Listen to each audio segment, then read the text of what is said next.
Hey guys, James again for TFBTV. Many of us have heard the story about the World War I British soldier who survived a German sniper's bullet because he had a Bible in his breast pocket.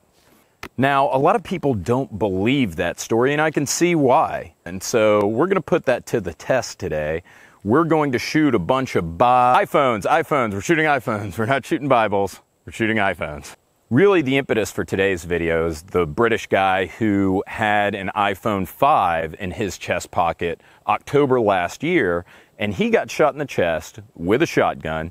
Now, his phone was ruined, but he's fine. So if you're like me and you hear a story like that, you think two things. One, I need to add more shirts with chest pockets into my wardrobe, and two, bullshit.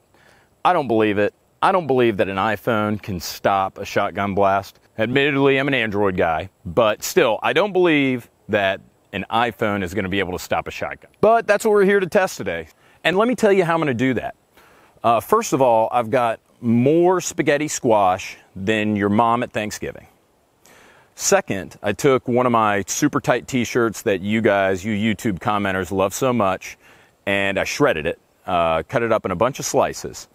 Then I got a roll of duct tape. So what I'm going to do is I'm making little faux pockets on these spaghetti squashes, stuffing the iPhones with them, and then I'm going to blast them to oblivion. We're going to start at 15 feet, and frankly, I'm going to be shocked if an iPhone can take a blast at 15 feet. But we've got 3 of them. But we'll see if any of these iPhones survive. I'll adjust the distance as needed if it seems like it's not working. If 15 feet's too close, I'll back it out. If 15 feet's too far, we're going to bring it on in to 10 feet, and we'll see how those spaghetti squash look whenever it's all said and done. Got my trusty Remington 870 short barrel shotgun. Let's give it a shot. So here's the deal, guys. You got my squash pocket. You can see it right behind me. Sounds a lot less appetizing than a hot pocket. But anyways, you got the squash pocket. I'm going to line up 15 feet in front of it, and I'm going to blast it with a fistful of 8-shot. 15 feet with number 8 bird shot. I'm saying Sayonara iPhone, but we'll see what happens.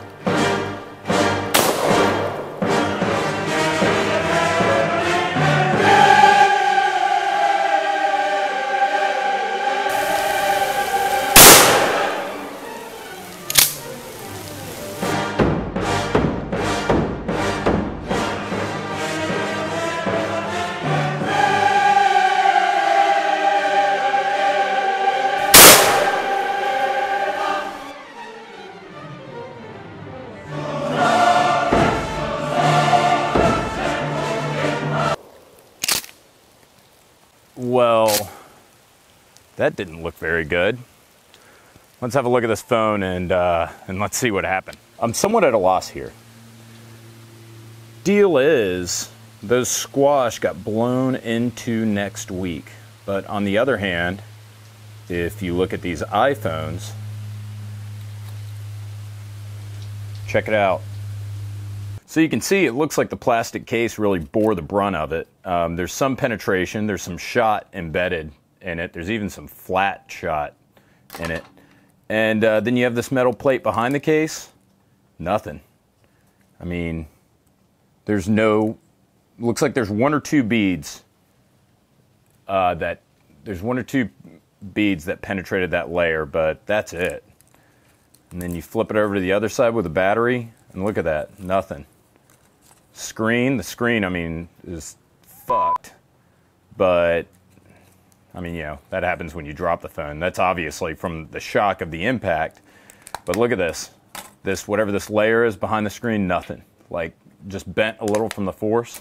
It looks to me if you caught a fistful of shot right in the iPhone, looks like you'd be good at 15 feet. We'll try shooting one of these maybe from about 10 feet and see what happens. So this last iPhone, I'm going to Gorilla Tape to this tree. I'm trying to leave the iPhone exposed so the tape doesn't absorb any of the shot. But I don't want it to go anywhere. I don't want it the squash, unfortunately, the squash has been flying after I shoot these things. Let's see what happens if there's no rearward travel and from 10 feet. Moment of truth, iPhone at 10 feet. Let's see how it does.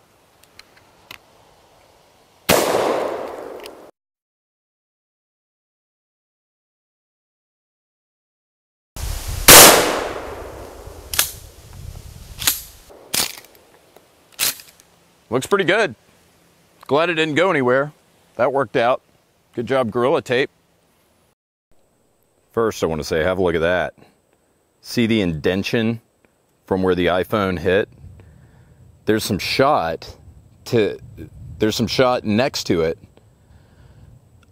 but I don't think any shot penetrated the iPhone. I just think that right here, the impact of the shot actually pressed that wood in.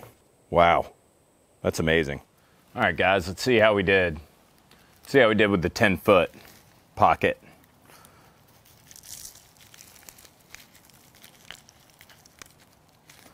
There it is. You can see the remnants of an iPhone. Now, this one is in substantially worse shape than the ones before it. You can see there's the back. This is the one that has the glass back.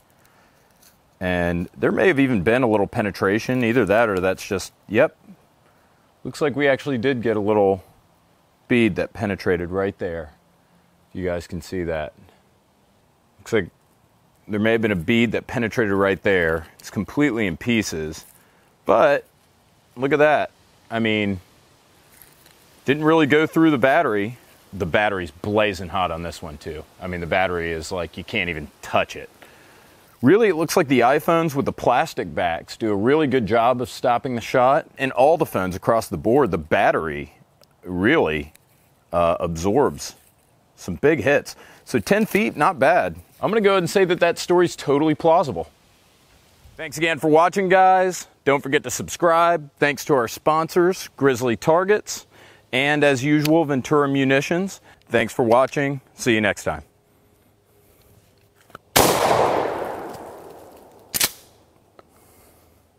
Dinner's ready.